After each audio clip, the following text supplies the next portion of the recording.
Om Swastiastu, semoga semua hidup berbahagia dan sehat selalu. Kembali bersama BB News TV, kali ini kita akan mewawancarai salah satu tokoh koperasi di Badung, yakni manajer utama Koperasi Guna Primadana, yaitu Pak Wayan Suyatno. Om Swastiastu Pak Yan. Om Swastiastu Pak Kadek. Nah, izin buka masker. Oke. Pak Yan, Koperasi Guna Primadana ini bagaimana awal berdirinya Pak Yan? Bisa dijelaskan sedikit tentang koperasinya? Baik, terima kasih Pak Kadek. Dalam kesempatan yang baik ini kami ingin menyampaikan puji syukur kepada Tuhan Yang Maha Esa karena kita 18 tahun sudah berdiri sejak 2002, sejak badan hukum kita diterbitkan oleh Dinas Koperasi Kabupaten Badung waktu itu nomor 3 BH tahun 2002. Nah, perjalanan kita sudah 18 tahun. Perkembangan koperasi asung karo dari segi SHU, dari segi aset, dari segi keanggotaan trennya meningkat. Nah, seperti itu. Nah, Koperasi Guna Primadana sendiri saat ini sebagai salah satu penyalur KUR Pak Yan. Bisa dijelaskan sedikit tentang KUR tersebut Pak Yan? Ya. Terkait dengan penyalur KUR, kami Koperasi Guna Primadana merupakan satu-satunya koperasi penyalur KUR di Provinsi Bali. Dan hanya ada 3 koperasi di seluruh Indonesia yang saat ini ditunjuk sebagai penyalur KUR. Nah, salah satunya kita. Bali. Bagaimana bisa prosesnya sehingga Koperasi Guna Primadana ini mendapatkan KUR Pak Yan? Bisa dijelaskan sedikit ke pemirsa BB News? Perjalanannya kalau kami ceritakan lumayan cukup panjang karena kita membutuhkan waktu sekitar 6 bulan sehingga kita bisa ditetapkan sebagai salah satu penyalur KUR bersama-sama dengan saat ini 44 penyalur KUR termasuk bank nasional, kemudian bank BUMN dan bank pembangunan daerah. Itu kita awali mulai tahun 2018, yaitu tepatnya di bulan Mei 2018 kami bertemu dengan Asisten Deputi Pembiayaan, waktu itu namanya Pak Husein. Nah, kemudian kami membaca juga waktu itu Permenko, Peraturan Menteri Perekonomian nomor 11 tahun 2017. Nah, di dalam peraturan itu menyebutkan salah satunya bahwa koperasi boleh sebagai penyalur KUR. Nah, berangkat dari situ kami berkonsultasi dengan Pak Husein selaku Asisten Deputi Bidang Pembiayaan waktu itu, dan akhirnya kami belum mengajukan secara resmi waktu itu bulan Mei, baru menyampaikan laporan keuangan koperasi untuk 2016 dan 2017. Karena salah satu persyaratannya harus menyampaikan laporan keuangan 2 tahun terakhir. Nah, dilihat laporannya, akhirnya waktu itu kami dinyatakan belum memenuhi persyaratan. Karena salah satu butir yang terpenting dari persyaratan penyalur KUR itu kita harus memiliki LDR, loan to deposit ratio itu minimal 80%. Berarti saat itu berapa kira-kira? Waktu itu LDR kita 76%. Nah, kurang 4%. Seperti itu. Maaf, boleh kita lanjutkan ceritanya. Nah, seiring berjalannya waktu, akhirnya Kementerian Koperasi dalam hal ini Deputi Bidang Pembiayaan menyarankan pencapaian LDR itu harus di angka 80%.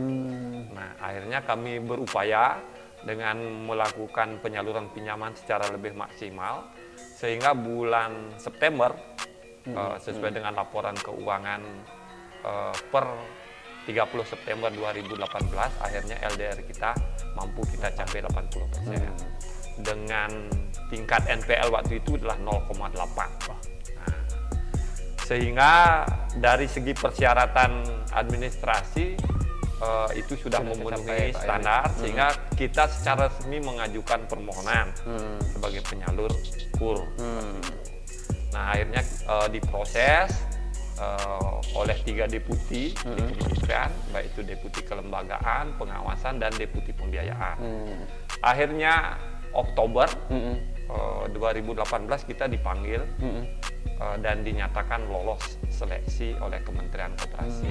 Nah, saat itu berapa dapat KUR Pak Yan? Plafon KUR yang Pak Koperasi Guna Prima dapatkan Pak Yan? Nah, sebelum lanjut ke plafon waktu itu 2018 kita belum bisa menyalurkan karena kita baru dinyatakan lolos dan harus melakukan host to host dengan beberapa kementerian. Salah satunya dengan OJK untuk SLIK, kemudian Menko Perekonomian selaku pemberi plafon, kemudian SIKP, Kementerian Keuangan untuk informasi kredit program, kemudian penjaminan dengan Jamkrindo, serta Deputi Bidang Pembiayaan selaku kuasa pengguna anggaran. Nah, akhirnya mulai awal tahun 2019 kita baru mengajukan plafon. Setelah ini semua clear, kita host to host dengan seluruh lembaga keuangan yang saya bilang tadi dan kementerian. Akhirnya di 2019 kita mengajukan plafon 8,5 miliar. Itu untuk seluruhnya untuk KUR mikro. KUR mikro waktu itu plafon maksimalnya 25 juta. Nah, di perjalanan akhirnya sampai Oktober itu habis 8,5 miliar. Berarti selang waktu cuma 10 bulan itu udah 10 bulan terserap Pak ya? Ya. Berarti sebelum itu udah ada ininya Pak ya? Pos-posnya yang mau minjem kreditur-krediturnya udah ada berarti Pak Yan? Calon anggota yang mau meminjam sudah ada. Itu berarti terserap berapa miliar tadi Pak Yan? 8,5 miliar di tahun 2019. Ya. Nah, untuk saat ini berapa Pak Yan? Untuk 2020 kira-kira berapa di plafon KUR Koperasi Guna Prima Dana? Kemudian di bulan Oktober 2019 kita harus mengajukan ke Kementerian Perekonomian itu untuk plafon KUR tahun 2020. Nah, itu kami ajukan waktu itu 30 miliar, 10 miliar KUR mikro dan 20 miliar KUR kecil. Nah, akhirnya tahun 2020 kita disetujui plafon 30 miliar. Nah, tetapi di dalam perjalanan kita tidak menduga adanya pandemi COVID-19 yang masif itu dibalikan begitu menginjak nyepi itu sudah mulai masif. Nah, seperti itu. Akhirnya kami tetap jalankan sampai Maret 2020 masih bisa jalan. Yang 30, yang plafon 30 miliar dan tadi, sudah tersalurkan 6 miliar waktu itu. sampai Maret. Sampai Maret 3 bulan sudah tersalur 6 miliar. Nah, akhirnya pandemi kami selektif jadinya.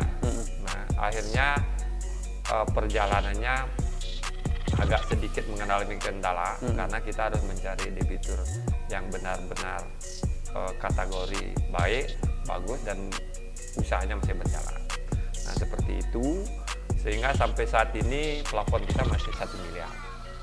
Saya optimis sih dari 10 miliar karena yang 20 miliar untuk KUR kecil kita kembalikan. Oh gitu. Nah, berarti untuk tahun ini kita revisi plafon menjadi 10 miliar. Nah, berarti sampai bulan Oktober ini hanya tersisa 1 miliar aja Pak Yan? Sampai bulan Oktober 1 miliar. 1 miliar Pak Yan.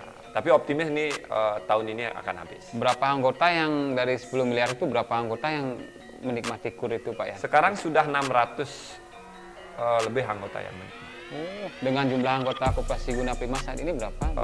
Sudah mencapai 1.000. Nah, begini Pak Yan, situasi sekarang ini kan cukup sulit Pak Yan ya. Untuk menyalurkan kredit kan gitu Pak Yan, apalagi pengembalian kredit seperti itu.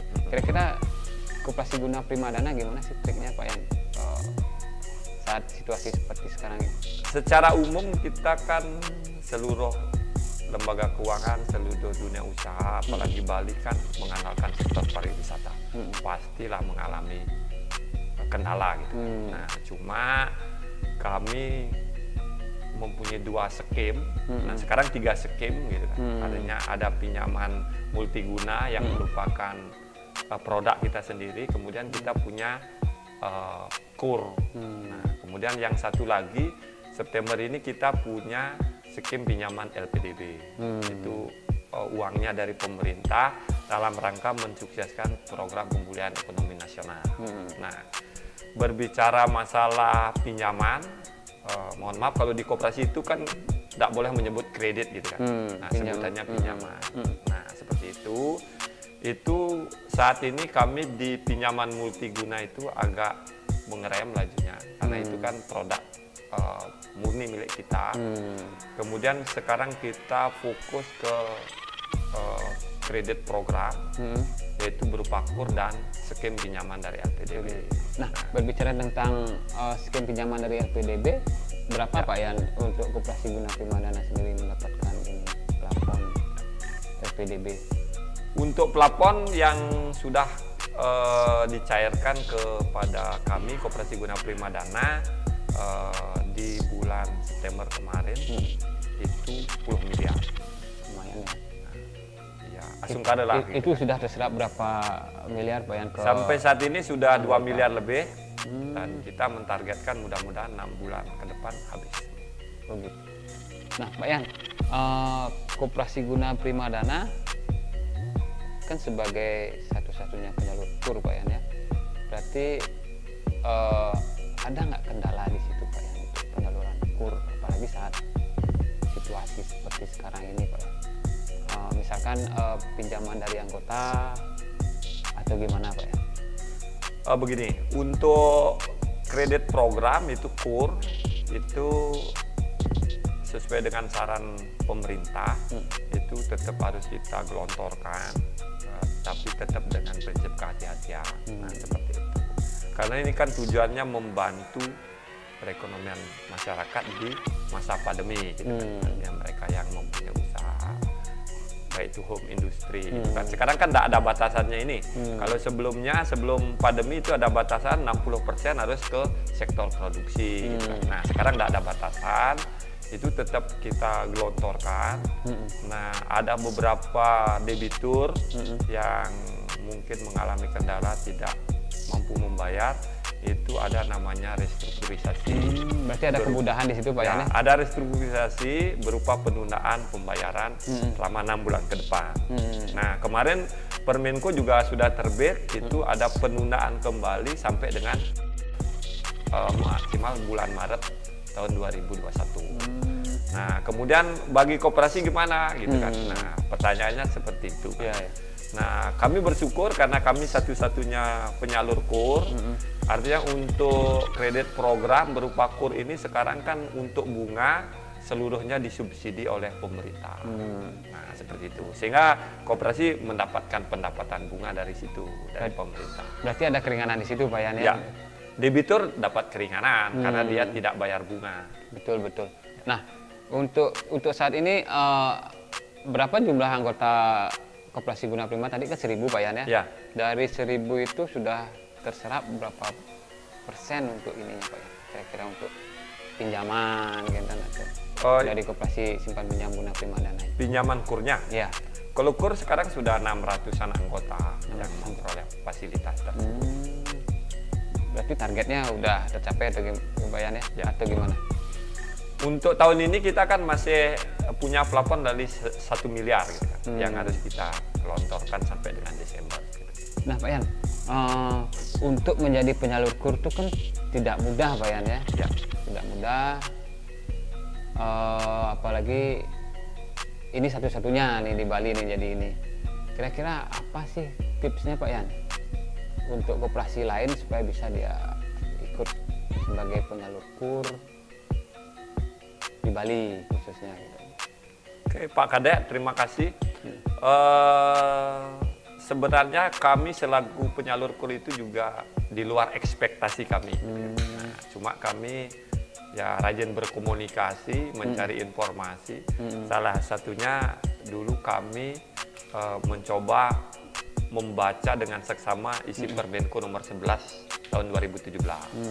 Karena di sana menyebutkan bahwa koperasi boleh sebagai penyalur kur. Nah, berangkat dari sana kami di internal mengevaluasi kira-kira kita memenuhi syarat nggak gitu kan. Nah, seperti itu. Sehingga seperti yang kami sampaikan di awal, itu kan persyaratan utama ya NPL-nya harus di bawah 5% gitu kan. LDR-nya harus 80%. Saya kira ini penting bagi teman-teman. Saya kira kami pingin sih ada lagi koperasi di Bali yang mampu sebagai penyalur kur gitu. Karena ini kan sangat bermanfaat bagi anggota karena bunganya sangat murah sekali gitu kan. 6% per tahun gitu. Nah, kemudian kita juga punya aplikasi mobile banking, GPD online namanya. Cuma ini baru sebatas di internal kami. Nah, seperti ini. Nah, oh gitu. ya. Nah, kalau kita mau lihat kita punya saldo simpanan berapa, itu bisa anggota bisa lihat dari rumah. Kalau mau beli pulsa, bayar listrik, itu cukup bisa dari lewat smartphone aja ya, ya. Nanti dia tinggal kepotong itu. Dia punya rekening di Guna Primadana. Kalau dia mau bayar pinjaman juga bisa lewat sini. Maaf, tadi apa namanya Pak Yan? GPD online. GPD online, Guna Primadana online berarti. Ya, Guna Primadana online. Nah, seperti itu. Nah, Pak Yan, maaf dulu saya potong nih. Bagaimana kinerja koperasi simpan pinjam Guna Primadana di tahun 2020 ini, Pak Yan? Kalau kinerja dari aset sih kita meningkat. Ya, bersyukur karena anggota sangat percaya sekali dengan koperasinya. Walaupun di tengah situasi pandemi yang masih sampai saat ini dan sudah berjalan kurang lebih 8 bulan. Gitu. Artinya ya dari sisi likuiditas kita masih bagus Pak ya. Sangat baik gitu. Artinya anggota tidak ada kendala untuk misalnya mau menarik simpanannya.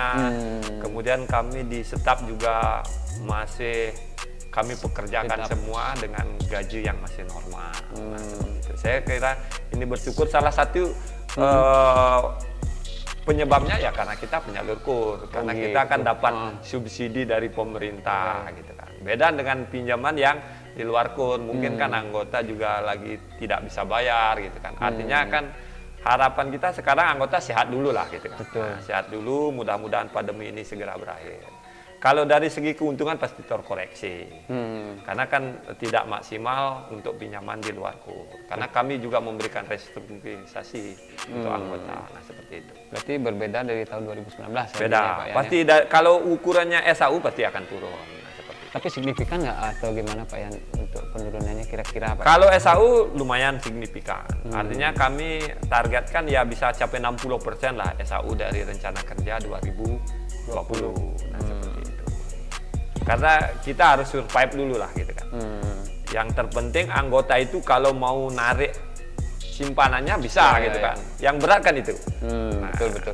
Berarti selama ini berjalan biasa aja Pak Yan ya? Kita normal, jam kerja juga normal dari jam 8 sampai jam 4 gitu kan. Karena kami tidak melakukan pembatasan sehingga anggota juga tidak mempunyai pikiran negatif terhadap koperasinya.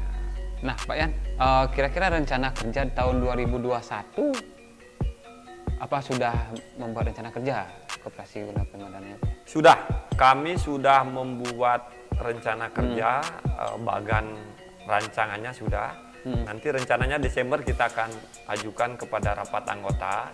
Cuma nanti sistemnya ketua perwakilan karena pandemi masih berlangsung gitu. Harapan kita sih 2021 mudah-mudahan normal, vaksin ditemukan, kita bisa divaksin semua, pariwisata kembali bergairah. Betul. Dan saya yakin nanti kalau bergairah, Bali pasti akan diserbu wisatawan.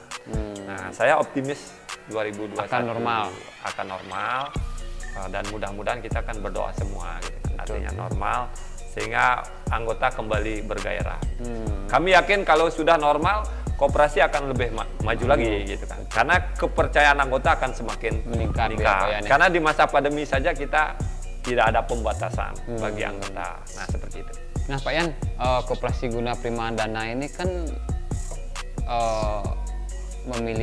mendapatkan beberapa penghargaan, boleh disebut Pak Yan? Ya. Apa aja itu kira-kira? Untuk penghargaan kita ya kalau dibilang bagus, saya kira ya saya bangga gitu kan. Iya, iya. Karena kita mulai secara nasional itu 2015. Waktu itu ada namanya KSP Award. Nah, itu untuk koperasi simpan pinjam dinilai dan kita 2015 bisa sebagai pemenang KSP Award tingkat nasional. Kemudian 2018 kita keluar sebagai koperasi berprestasi tingkat nasional juga. Kemudian koperasi simpan pinjam terbaik tingkat provinsi Bali waktu 2018. Nah, seperti itu. Kemudian 2019 kita mendapat penghargaan juga dari Kementerian Koperasi karena kita sebagai penyalur KUR satu-satunya dari Bali. Nah, seperti itu. Nah, kira-kira tahun 2020 ini ada penghargaan lain nggak kira-kira Pak Yan ya, untuk bisa diperoleh Koperasi Guna? Kalau prediksi tahun 2020 kami artinya belum bisa memprediksi begitu karena ini kan pandemi, apakah kementerian akan menyelenggarakan itu. Nah, seperti itu. Nah, artinya nanti kalau memang kita diikutkan pasti kita siap. Betul. Nah, seperti itu. Nah, ada rencana nggak ini Pak Yan? Sebenarnya seperti Pak Yan bilang tadi itu tahun 2020 ini ada rencana untuk penipu provinsi kan gitu Pak Yan ya? Nah, bisa dijelaskan nggak Pak Yan sedikit tentang itu Pak Yan? Nah, untuk izin begitu kan, izin wilayah kerja gitu kan. Saat ini kan kita masih Kabupaten Badung. Sebenarnya tahun 2020 ini sudah kita masukkan di dalam rencana kerja bahwa kita akan mengajukan izin nipu provinsi sehingga kita mungkin bisa buka cabang di beberapa kabupaten. Ada rencana di mana aja Pak Yan? Nah, seperti itu. Cuma karena situasi pandemi akhirnya sementara kita tunda. Tapi ini kita masukin lagi ke rencana kerja 2021. Mudah-mudahan nanti situasi kembali membaik sehingga nanti 2021 kita bisa mengajukan izin ke NIPO Provinsi ya. Karena beberapa wilayah kan sangat potensi seperti Nusa Penida.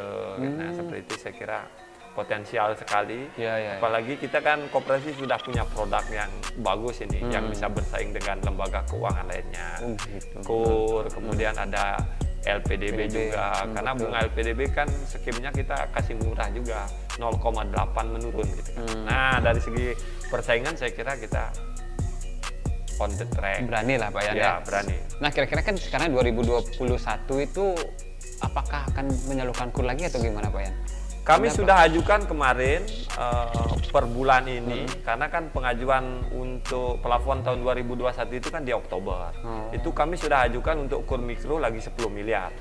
Nah, kita lihat situasi dulu karena di pertengahan tahun itu kita bisa mengajukan lagi. Nanti di bulan Juni atau Juli itu kita bisa mengajukan lagi untuk plafon. Penambahan plafon. Mau nanti nambah berapa. Kalau plafon sih kita fine aja begitu, artinya Kementerian Perekonomian pasti oke saja. Mau nyalurin 100 miliar pun Kementerian Perekonomian kan sangat mendukung gitu kan. Karena plafon KUR sekarang di angka 200-an. Gitu, 200 miliar. Ya. Harapan, ada nggak harapan ini Pak Yan? Harapan ke pemerintah kira-kira Pak Yan untuk kemajuan koperasi khususnya di Bali ini Pak Yan? Ada nggak harapannya Pak Yan sebagai manajer koperasi? Kalau harapannya, kalau secara internal gitu artinya kami sangat berterima kasih nih kepada pemerintah gitu kan. Karena saat ini kami dipercaya sebagai satu-satunya penyalur KUR di Bali. Kemudian kami kemarin mengakses LPDB di masa pandemi dalam rangka mensukseskan program PEN. Juga pemerintah memberikan kepercayaan dengan menggelontorkan dananya 10 miliar gitu kan. Nah, harapan kami ya mudah-mudahan teman-teman yang lain juga mempunyai motivasi yang sama gitu kan. Karena kan LPDB ini juga pinjaman yang dananya murah gitu. Nah, dan itu memang khusus mulai tahun ini diperuntukkan untuk koperasi gitu kan. Artinya harapan teman-teman ya bisa mengakses itu karena pembiayaan yang murah dan itu memang diprioritaskan untuk koperasi gitu kan. Cuma kan dalam tanda kutip ya kita harus memenuhi persyaratan gitu kan. Artinya karena ini kan dana APBN yang digelontorkan oleh LPDB ya syaratnya ya harus sehat gitu kan. Pak Yan, bisa nggak memberikan motivasi kepada koperasi lain agar bisa ya sedikit tidaknya bertahan lah untuk situasi seperti sekarang ini, Pak Yan ya. Sekarang koperasi yang Pak Yan pimpin ini bisa survive di situasi seperti ini, bisa nggak dijelaskan kepada teman-teman gerakan koperasi lainnya, Pak Yan?